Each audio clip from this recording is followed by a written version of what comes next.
afternoon, everyone. Today we are at DECA International College, only for the students. The idea is to, like I've said in the first video, to acquaint the students, get them to have a familiar understanding of some issues, especially common errors in English language. That has been my very interest. I remain Dr. Fregel.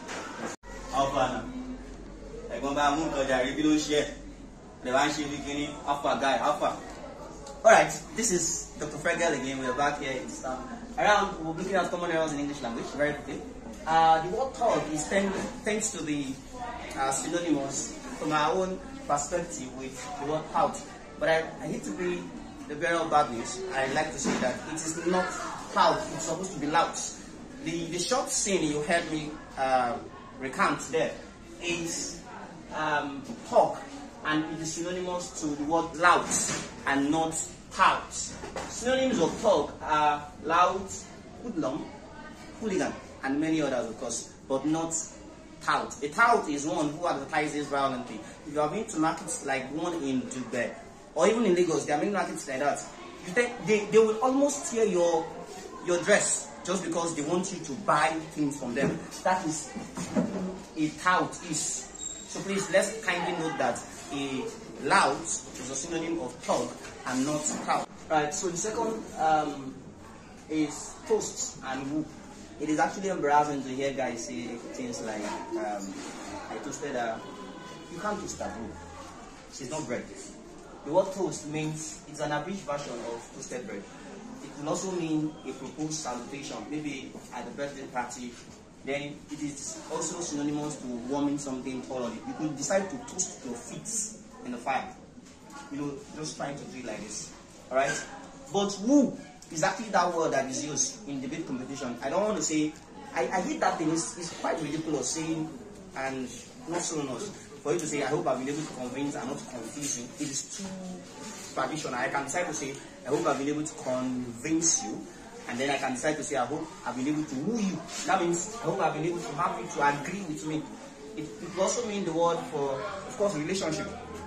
If I've been talking to a lady to agree with me, maybe to have a relationship with her, we can say the word.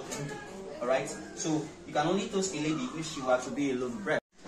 The third item is angry with, angry at, and angry about. As you can see from the notes, we get angry with living things, we get angry at non-living things, and then we get angry about situations. Now, from examples we have here, I am angry with you. Alright? And then we could say something like, I'm so angry with my phone.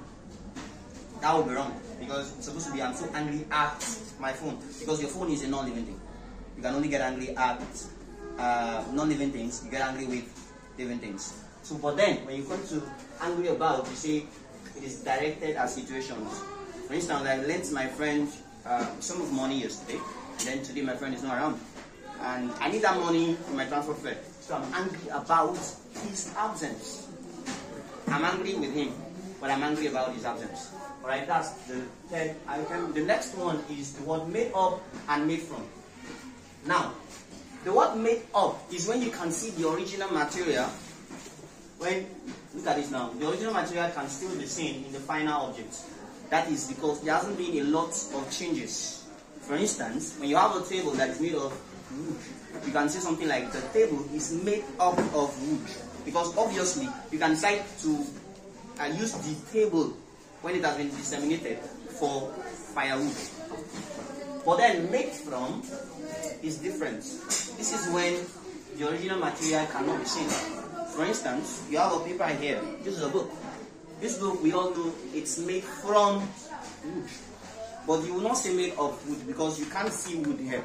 So, the examples we have here, we have the table is made up of wood. The door is made up of metal. That's because you can see metal in the door.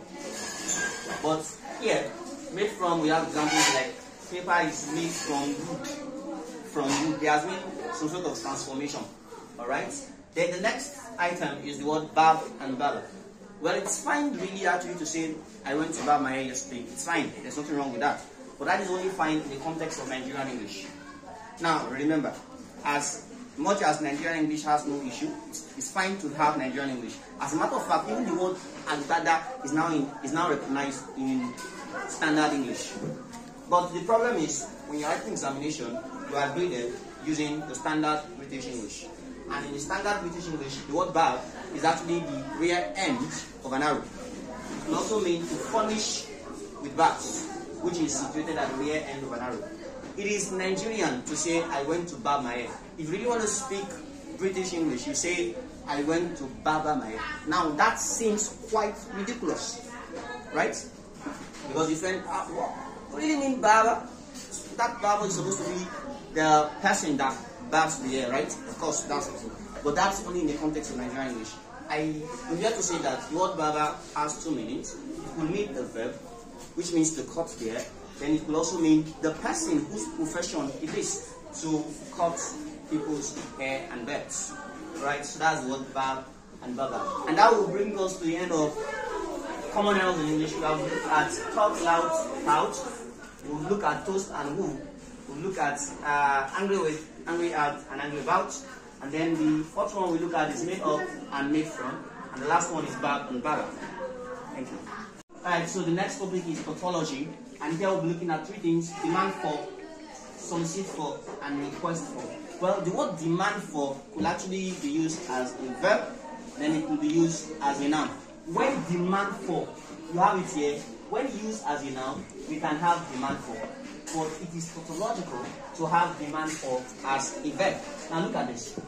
There is a huge demand for voluntary workers. That's fine. But when you say, we are demanding for our past arrears. Now in this particular example, I'll be penalizing this on two grounds. The word demanding for, and then the word past arrears. The word demand as a verb means to ask for. So when you now say we are demanding for, you are saying we are demanding, we are asking for. That's why it is tautological. So then the word past arrears. Arrears is actually, you can have it here, unpaid debts, usually in the past. Maybe I've not been paid my January salary. That is in the past. It's not in the future. So why do I have to add past to this tautological? So that's why it's wrong. We are demanding our arrears. So that's about demand for. Now, very quickly to solicit for. The word solicit, the best thing you can do is to substitute solicit with ask for. When you solicit something, you ask for that thing. So when you now say he solicit for alms, you are saying he asks for alms. That is why it is tautological. Now, this is an allusion from the Bible.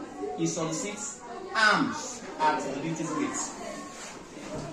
Then the third one is request for. Again, request for also means to ask for something. So when you now say the brilliant student, well, that's for brilliant student actually.